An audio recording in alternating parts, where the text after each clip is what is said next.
जानिए क्या होता है मृत्यु के बाद। मनुष्य का जीवन जितना सत्य है उतना ही बड़ा सत्य उसकी मृत्यु भी है। लेकिन आखिर क्या होता है मृत्यु के बाद, किस प्रकार जीवात्मा यमलोक तक पहुंचती है। यदि आप इसके बारे में जानना चाहते हैं तो आज हम आपको इसके बारे में बताएंगे। तो चलिए जानते हैं क्या होता है मृत्यु के बाद। मृत्यु जीवन का सबसे बड़ा सत्य है। मरने के बाद मनुष्य की आत्मा को यमलोक तक पहुंचने के लिए कई प्रकार की मुसीबतों का सामना करना पड़ता है। लेकिन कैसा होता है मृत्यु के बाद का सच, यदि आप भी इसके बारे में जानना चाहते हैं तो आज हम आपको इसके बारे में बताएंगे। तो चलिए जानते हैं मृत्यु के बाद का सच। मृत्यु एक ऐसा सच है जिसे कोई भी झुठला नहीं सकता। हिंदू धर्म के अनुसार मृत्यु के बाद मनुष्य को स्वर्ग या नरक की प्राप्ति होती है। पुराणों के अनुसार जो भी व्यक्ति अच्छे कर्म करता है उसके प्राण हरने देवदूत आते हैं और उसे स्वर्ग ले जाते हैं, जबकि जो मनुष्य जीवन भर बुरे कर्म करता है उसके प्राण हरने यमदूत आते हैं और उसे नरक ले जाते हैं। लेकिन उससे पहले यह जीवात्मा को यमलोक ले जाया जाता है, जहां पर यमराज उसके पापों के आधार पर उन्हें सजा देते हैं। मृत्यु के बाद जीवात्मा किस प्रकार यमलोक जाती है इसका विवरण गरुड़ पुराण में दिया गया है। गरुड़ पुराण में यह भी बताया गया है कि किस प्रकार मनुष्य के प्राण निकलते हैं और किस प्रकार वह एक प्राण पिंडदान प्राप्त कर दूसरा रूप लेते हैं। माना जाता है कि जिस मनुष्य की मृत्यु होने वाली होती है वह बोलने की इच्छा होने पर भी बोल नहीं पाता। अंत समय में उसमें दिव्य दृष्टि उत्पन्न होती है, जिसके बाद वह पूरे संसार को एक समान समझने लगता है। उसकी सभी इंद्रियां नष्ट हो जाती है, वह जड़ अवस्था में हो जाता है, यानी हिलने डुलने में असमर्थ हो जाता है। इसके बाद उसके मुंह से झाग निकलने लगता है और लार टपकने लगती है। पापी पुरुष के प्राण शरीर के निचले भाग से निकलते हैं। उस समय दो यमदूत आते हैं। वह बड़े ही भयानक नेत्र वाले तथा पाश दंड को धारण किए हुए नग्न अवस्था में होते हैं।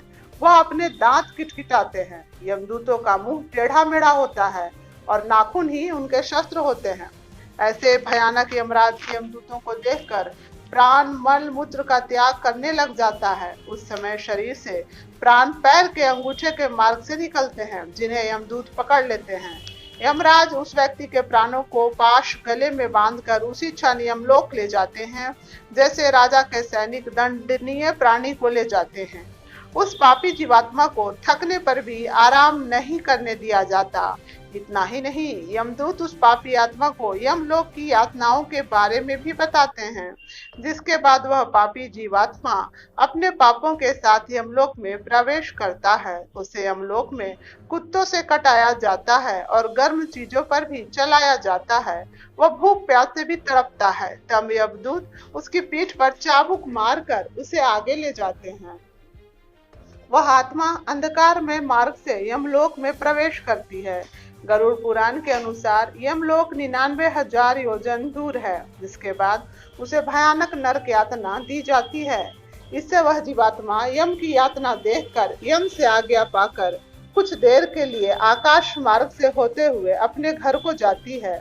घर पर आकर वह आत्मा फिर से अपने शरीर में जाने की कोशिश करती है, लेकिन वह आत्मा यमदूतों के पास से मुक्त नहीं हो पाती। उस जीवात्मा की पिंडदान से भी तृप्ति नहीं मिलती, जिसके बाद वह फिर से यमलोक को जाता है। जिन लोगों के पुत्र आदि पिंडदान नहीं करते वह आत्मा प्रेत योनि में चली जाती है।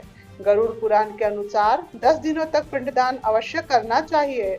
उस पिंडदान के प्रतिदिन 4 भाग हो जाते हैं। उसमें से 2 भाग पंच महाभूतों की पुष्टि के लिए होते हैं, तीसरा भाग यमदूतों का होता है और चौथा भाग प्रेत खाता है। 9वें दिन पिंडदान करने से प्रेत का शरीर बनता है। 10वें दिन पिंडदान करने से उस प्रेत को चलने की शक्ति प्राप्त होती है। गरुड़ पुराण के अनुसार शरीर को जलाने के बाद फिर से हाथ के बराबर का शरीर उत्पन्न होता है।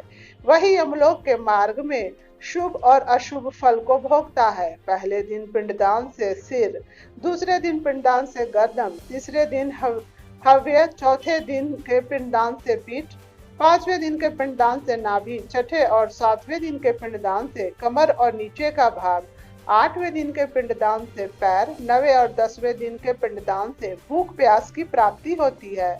ऐसे पिंड शरीर को धारण कर भूख प्यास से व्याकुल प्रेत 11वें और 12वें दिन का भोजन करता है। यमदूतों के द्वारा 13वें दिन प्रेत को बंदर की तरह पकड़ लिया जाता है, जिसके बाद वह प्रेत भूखा प्यासा अकेला ही यमलोक को जाता है। यमलोक का रास्ता 86,000 योजन है। उस मार्ग पर प्रेत प्रतिदिन 200 योजन चलता है। इस प्रकार वह 47वें दिन लगातार चलकर यमलोक पहुंचता है।